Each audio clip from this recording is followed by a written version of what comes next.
어느덧 이어서 오던 장마가 끝나고 축축한 땅은 햇빛에 서서히 말라가며 모두 휴가철을 기다리는 7월 첫 번째 주입니다.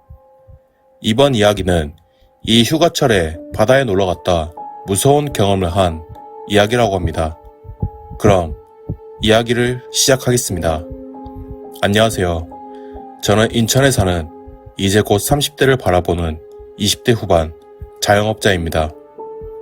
그때는 8년 전 군대를 갓 제대할 때였습니다. 군대를 가기 전에 부모님과 약속한 게 있었기에 제대를 할 당시 매우 신이 나 있었습니다.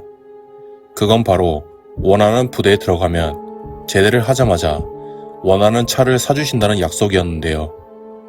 저희 집안은 특이하게 이왕 군대를 다녀올 거 남자는 해병대라면서 집안의 모든 남자들이 해병대를 나왔고 저도 그렇게 8강모를 쓰고 제대를 하였습니다. 첫 차는 무조건 사고가 나기에 중고차를 사야 한다는 부모님의 말씀에 중고차 매장을 가게 되었습니다. 그래도 일명 덤탱이나 사기를 절대 당하지 않고 마음에 드는 차를 고를 수 있었습니다. 그게 저희 아버지의 동생이자 저한테는 삼촌이 중고차 판매장을 운영하고 계셨기 때문입니다. 삼촌은 저한테 어떤 차량이 갖고 싶냐고 물었고 저는 그때 SUV 차량으로 캠핑을 하고 싶다고 말하며 연식은 좀 있어도 괜찮지만 한 가지 옵션이 있었으면 좋겠다고 말씀드렸습니다.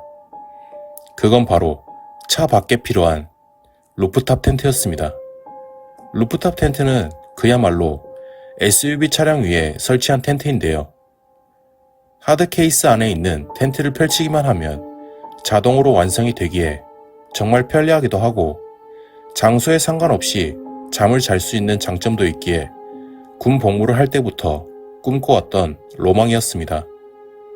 그렇게 말하자 삼촌은 알겠다면서 그런 차량이 하나 있다면서 국내 H 브랜드의 가장 많이 팔리고 대중적인 SUV 차량을 보여주셨습니다.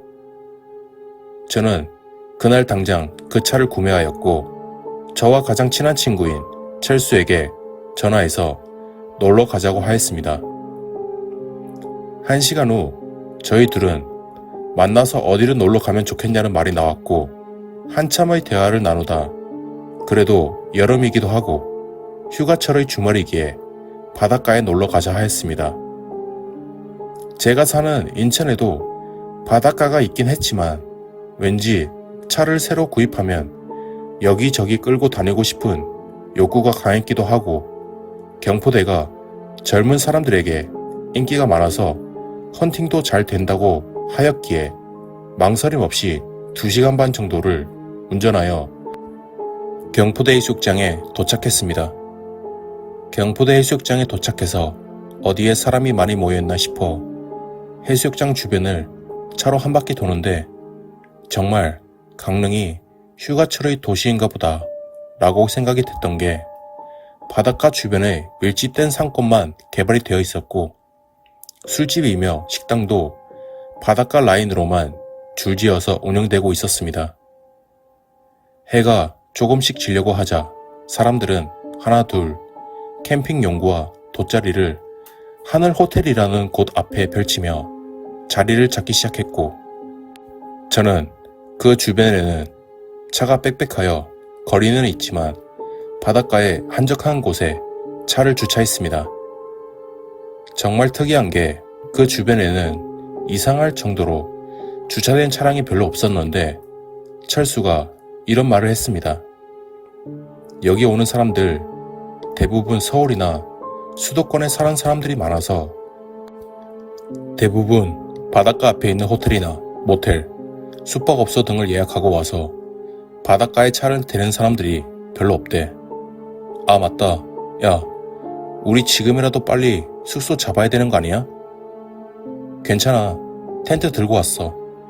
텐트? 트렁크나 뒷좌석엔 텐트 없던데? 잠깐만 기다려봐. 나는 그렇게 차에서 내려 루프탑 텐트를 뽐내며 펼쳐 보였고 정말 순식간에 텐트는 펼쳐지며 꽤 그럴싸해 보였습니다. 한번 테스트할 겸 텐트에 들어가 봤는데 바닥에 매트리스 같은 게 설치가 되어 있는지 생각보다 푹신하고 아늑했고 텐트의 재질도 고어텍스로 튼튼하고 방수에도 문제가 없어 보였습니다. 또 남성 2명은 충분히 잘 수 있을 정도의 크기였기에 안심하고 철수와 같이 다시 하늘 호텔의 주변으로 걸어갔습니다. 그곳에는 정말 많은 사람이 모여 있었고 저희는 한 술집에 들어가게 되었습니다.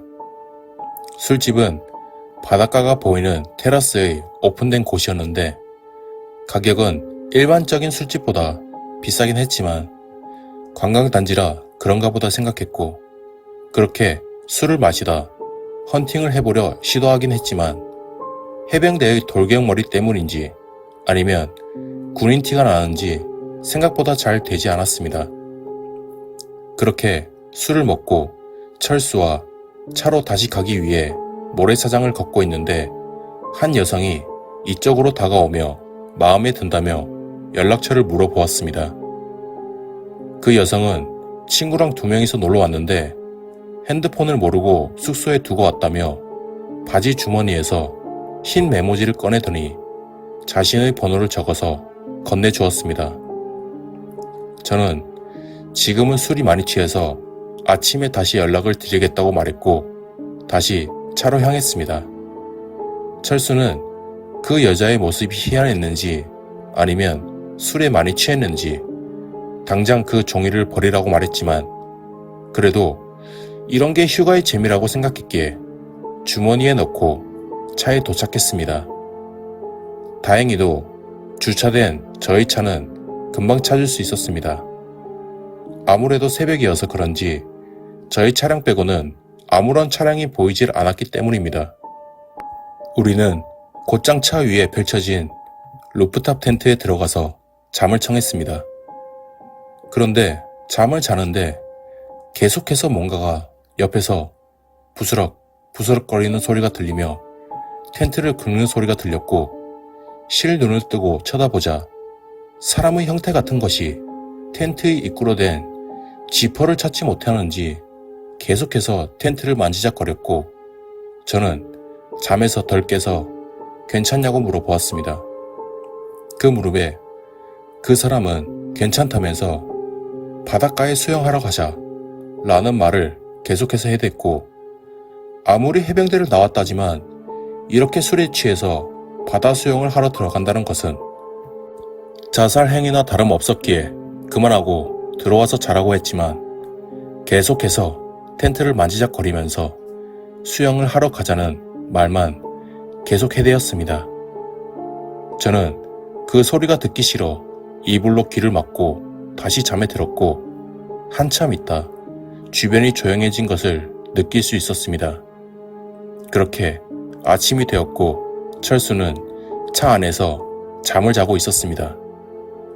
저는 그런 철수를 깨워서 야, 어제 자는데 왜 이렇게 옆에서 부스럭부스럭 거리냐? 또 수영하러 가자는 말은 왜 했냐고 묻기 시작했는데 철수는 무슨 말이냐면서 자기는 더워서 차에 도착하자마자 에어컨 틀고 차에서 잠을 청했다는 것이었습니다. 또 손가락으로 바닷가의 한 표지판을 가리키며 말했습니다. 저기 안 보여?